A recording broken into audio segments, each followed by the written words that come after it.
त्रा में आपका स्वागत है। आज हम एक ऐसे विषय पर बात करने जा रहे हैं जो सदियों से चर्चा का केंद्र रहा है और जिसे अक्सर उसके वास्तविक स्वरूप से परे समझा जाता है। हम बात कर रहे हैं सनातन धर्म की, एक ऐसा धर्म या कहें जीवन दर्शन जो अपनी प्राचीनता, वैज्ञानिकता और सहिष्णुता के लिए जाना जाता है, फिर भी इसे अक्सर गलत समझा जाता है। सनातन धर्म को अक्सर अंधविश्वासी कहा जाता है, मानो यह केवल तर्कहीन मान्यताओं का एक संग्रह हो। इसे पिछड़ा हुआ बताया जाता है, जैसे कि इसमें आधुनिकता के लिए कोई स्थान ही न हो। दुर्भाग्य से कई बार इसे खतरनाक भी समझा जाता है, मानो यह समाज के लिए एक चुनौती हो। परंतु क्या यह समस्या स्वयं धर्म में है या इसे समझने के हमारे तरीके में है? हमारा मानना है कि गलतफहमी धर्म में नहीं, बल्कि हमारी सीमित समझ में है। आज हम सनातन धर्म से जुड़ी इन्हीं कुछ प्रमुख भ्रांतियों को दूर करने का प्रयास करेंगे। आज हम इस गहराई से समझेंगे कि सनातन धर्म को क्यों गलत समझा जाता है और इसके पीछे के वास्तविक कारण क्या हैं। यह सिर्फ एक परिचर्चा नहीं, बल्कि आत्मचिंतन और स्पष्टीकरण की एक प्रक्रिया है। हमारी पहली गलतफहमी इसके नाम से ही शुरू होती है, सनातन। यह शब्द अपने आप में ही बहुत गहरा अर्थ समेटे हुए है। सनातन का शाब्दिक अर्थ है हमेशा से विद्यमान, शाश्वत या समय से परे। यह किसी विशिष्ट कालखंड या किसी व्यक्ति द्वारा स्थापित नहीं किया गया। यह किसी एक किताब, किसी एक पैगंबर या किसी एक विशेष सिद्धांत पर आधारित धर्म नहीं है। यह एक व्यापक जीवन दर्शन है जो ब्रह्मांड के शाश्वत नियमों और मानव अस्तित्व के गहनतम सत्यों की खोज करता है। गलतफहमी तब पैदा होती है जब इसे अन्य धर्मों की तरह एक सीमित ढांचे में देखा जाता है। पश्चिमी या अब्राहमिक धर्मों की तुलना में सनातन धर्म एक विशिष्ट संस्थापक या निश्चित पवित्र ग्रंथ की सीमाओं में नहीं बंधा है। इसे समझने के लिए हमें अपनी पूर्व निर्धारित धारणाओं से बाहर निकलना होगा। यह एक विकासशील और समावेशी परंपरा है जो विभिन्न विचारों, दर्शनों और प्रथाओं को अपने भीतर समाहित करती है। इस सार्वभौमिक दृष्टिकोण को न समझने के कारण ही इसे अक्सर संकीर्णता से देखा जाता है। एक और आम गलतफहमी यह है कि सनातन धर्म को अक्सर केवल पूजा पाठ, अनुष्ठानों और कर्मकांडों का संग्रह माना जाता है। बाहरी रूप से दिखने वाले ये अनुष्ठान धर्म का एक महत्वपूर्ण हिस्सा जरूर है, परंतु यह संपूर्ण धर्म नहीं है। यह धर्म का केवल एक छोटा सा पहलू है। सनातन धर्म का मूल दर्शन इन बाहरी क्रियाओं से कहीं अधिक गहरा और आंतरिक है। उपनिषदों का महान सिद्धांत नेति नेति इसी बात को स्पष्ट करता है। यह कहता है कि सत्य वह नहीं है जो तुम देखते हो, जो तुम सोचते हो या जो तुम करते हो। नेति नेति का अर्थ है यह नहीं, यह नहीं। यह हमें सत्य की खोज के लिए बाहरी कर्मों और सीमित परिभाषाओं से परे देखने को प्रेरित करता है। यह हमें बताता है कि परम सत्य को शब्दों और कर्मों में पूरी तरह से समेटा नहीं जा सकता। केवल बाहरी कर्मों और अनुष्ठानों को देखकर पूरे दर्शन को आंकना सनातन धर्म को गलत समझने का एक बड़ा कारण बनता है। यह ठीक वैसे ही है जैसे किसी विशाल वृक्ष को केवल उसकी शाखाओं से आंकना और उसकी गहरी जड़ों को अनदेखा कर देना।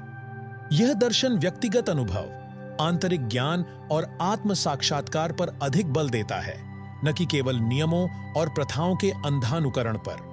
सनातन धर्म पर लगने वाले सबसे बड़े आरोपों में से एक यह है कि इसे विज्ञान विरोधी माना जाता है। यह आरोप तब और भी अजीब लगता है जब हम इतिहास पर नजर डालते हैं। भारत, जो सनातन परंपरा का मूल स्थान है, ने शून्य, दशमलव प्रणाली, बीजगणित और ज्योतिष जैसे क्षेत्रों में विश्व को अमूल्य योगदान दिए हैं। आयुर्वेद, योग और ध्यान जैसी प्रणालियां जो आज पूरे विश्व में वैज्ञानिक रूप से मान्य और प्रशंसित हैं, सनातन परंपरा से ही निकली है। ये सभी ज्ञान के वे क्षेत्र हैं जिनमें गहन वैज्ञानिक अवलोकन और प्रयोगात्मक अनुभव समाहित है। सनातन धर्म से जुड़ी सबसे बड़ी और दुखद गलतफहमियों में से एक वर्ण व्यवस्था और जाति व्यवस्था के बीच का भ्रम है। मूल रूप से वर्ण व्यवस्था कर्म और गुणों पर आधारित थी। यह समाज में श्रम और विशेषज्ञता के विभाजन का एक स्वाभाविक तरीका था।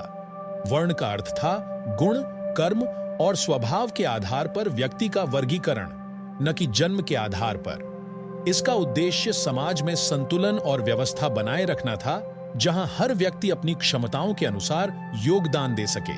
परंतु समय के साथ यह गुण आधारित वर्ण व्यवस्था विकृत होकर जन्म आधारित जाति व्यवस्था में बदल गई। इस परिवर्तन ने समाज में असमानता और भेदभाव को जन्म दिया। इसने सनातन धर्म को गलत ठहराने और उसे कठोर तथा अन्यायपूर्ण बताने का एक बड़ा आधार प्रदान किया। यह परिवर्तन समाज की गलती थी, कुछ लोगों की स्वार्थप्रता का परिणाम था, न कि धर्म की मूल शिक्षा का। श्रीमद् भगवद गीता के 4 अध्याय के 13वें श्लोक में भगवान कृष्ण स्पष्ट करते हैं कि उन्होंने चारों वर्णों की रचना गुण और कर्म के आधार पर की है। यह श्लोक स्पष्ट रूप से बताता है कि जन्म नहीं, बल्कि व्यक्ति के स्वाभाविक गुण और उसके द्वारा किए गए कार्य ही उसके वर्ण का निर्धारण करते हैं। जाति व्यवस्था, जो जन्म के आधार पर कठोर सामाजिक स्तरीकरण करती है, सनातन धर्म के मूल सिद्धांतों के विपरीत है। इसे समाज ने बनाया और बिगाड़ा, धर्म ने नहीं। सनातन धर्म को गलत समझने में औपनिवेशिक सोच का भी महत्वपूर्ण योगदान रहा है। ब्रिटिश शासनकाल में सनातन धर्म को जानबूझकर पिछड़ा, अंधविश्वासी और आदिम दिखाया गया। इसका एक बड़ा कारण यह था कि एक आध्यात्मिक रूप से मजबूत और अपनी जड़ों से जुड़ा समाज मानसिक गुलामी को आसानी से स्वीकार नहीं करता। अंग्रेजी शिक्षा प्रणाली और मिशनरियों ने सनातन ग्रंथों को मिथक, किस्से कहानियां और अंधविश्वास के रूप में प्रस्तुत किया।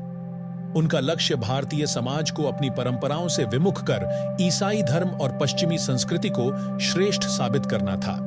इस औपनिवेशिक दृष्टिकोण को दुर्भाग्यवश कई भारतीय बुद्धिजीवियों और इतिहासकारों ने भी अपना लिया। पश्चिम की आंखों से देखे गए इस विकृत चित्रण ने कई पीढ़ियों के मन में सनातन धर्म के प्रति एक नकारात्मक धारणा स्थापित कर दी। जो ज्ञान सदियों से प्रेरणा का स्रोत था, उसे पिछड़ा और बेकार बताकर त्यागने के लिए मजबूर किया गया। इस मानसिक गुलामी ने हमें अपनी विरासत से दूर कर दिया। आज भी इस औपनिवेशिक प्रभाव के कारण कई लोग सनातन धर्म को उसकी गहराई और समृद्धि के साथ देखने में असमर्थ हैं। हमें इस ऐतिहासिक विकृति को समझना होगा ताकि हम अपने वास्तविक स्वरूप को फिर से पहचान सकें। आज के सूचना युग में सनातन धर्म को गलत समझने में मीडिया और अधूरे ज्ञान की भूमिका भी बहुत महत्वपूर्ण है। सोशल मीडिया प्लेटफॉर्म पर आधे श्लोक, कटे हुए वीडियो और बिना संदर्भ के बातें तेजी से फैलती हैं। ये टुकड़े टुकड़े की जानकारी अक्सर गलत धारणाओं को जन्म देती हैं। लोग किसी एक व्यक्ति द्वारा की गई गलत प्रथा, किसी एक संप्रदाय के विकृत आचरण या किसी एक घटना के आधार पर पूरे धर्म को जज कर लेते हैं। यह ठीक वैसे ही है जैसे किसी एक डॉक्टर की गलती से पूरे मेडिकल साइंस को गलत ठहरा देना, किसी एक राजनेता के भ्रष्टाचार के कारण पूरे राजनीतिक तंत्र को नकार देना। यह सतही जानकारी और त्वरित निर्णय की प्रवृत्ति सनातन धर्म जैसे गहरे और विविध दर्शन के लिए विशेष रूप से हानिकारक है। इसकी व्यापकता और जटिलता को समझने के लिए गहराई से अध्ययन और संदर्भ की आवश्यकता होती है। आजकल किसी विषय को पूरी तरह जाने बिना या बिना उसके मूल संदर्भ को समझे उस पर टिप्पणी करना एक आम बात हो गई है। यह प्रवृत्ति सनातन धर्म के साथ हो रहे अन्याय को और बढ़ाती है और उसे उसके सच्चे स्वरूप से दूर ले जाती है। तो सनातन धर्म का असली स्वरूप क्या है? सनातन धर्म प्रश्न करने, तर्क करने, अनुभव करने और फिर स्वीकार करने पर जोर देता है। यह कोई हठधर्मी प्रणाली नहीं है जहां आपको बिना प्रश्न किए किसी बात को मानना पड़े। यह एक खुली प्रणाली है जो आपको अपनी यात्रा पर निकलने के लिए प्रेरित करती है। यह धर्म नहीं बल्कि चेतना की एक यात्रा है, एक सतत खोज है। यह व्यक्तिगत विकास, आत्मज्ञान और ब्रह्मांडीय सत्य की समझ की ओर अग्रसर करता है। यह किसी विशेष पंथ या विश्वास प्रणाली तक सीमित नहीं है, बल्कि यह सार्वभौमिक सिद्धांतों का एक संग्रह है। सनातन धर्म को गलत इसलिए समझा जाता है क्योंकि उसे अक्सर समय, संदर्भ और उसकी गहराई के बिना पढ़ा जाता है। लोग इसे पश्चिमी धर्मों के लेंस से देखते हैं या केवल सतही कर्मकांडों तक सीमित कर देते हैं। वे इसके दार्शनिक आधार, इसकी वैज्ञानिक जड़ों और इसकी सहिष्णुता को समझने का प्रयास नहीं करते। जो इसे समझता है उसके लिए यह बंधन नहीं बल्कि मुक्ति का मार्ग है। यह नियमों का कठोर जाल नहीं बल्कि चेतना के विस्तार का साधन है। यह भय का धर्म नहीं बल्कि प्रेम, ज्ञान और आनंद का मार्ग है। यह हमें सिखाता है कि हम स्वयं ही अपने मार्ग के निर्माता हैं और हमारी मुक्ति हमारे अपने हाथों में है। यह हमें सिखाता है कि सत्य एक है, लेकिन उसे जानने के मार्ग अनेक हो सकते हैं। तो आइए हम सब मिलकर इस प्राचीन और शाश्वत ज्ञान को सही परिप्रेक्ष्य में समझें, इसकी गहराई को आत्मसात करें और इसे उन गलत धारणाओं से मुक्त करें जिन्होंने इसे सदियों से घेरा हुआ है। सनातन धर्म सिर्फ एक अतीत नहीं, यह एक सतत वर्तमान और भविष्य का मार्गदर्शक है।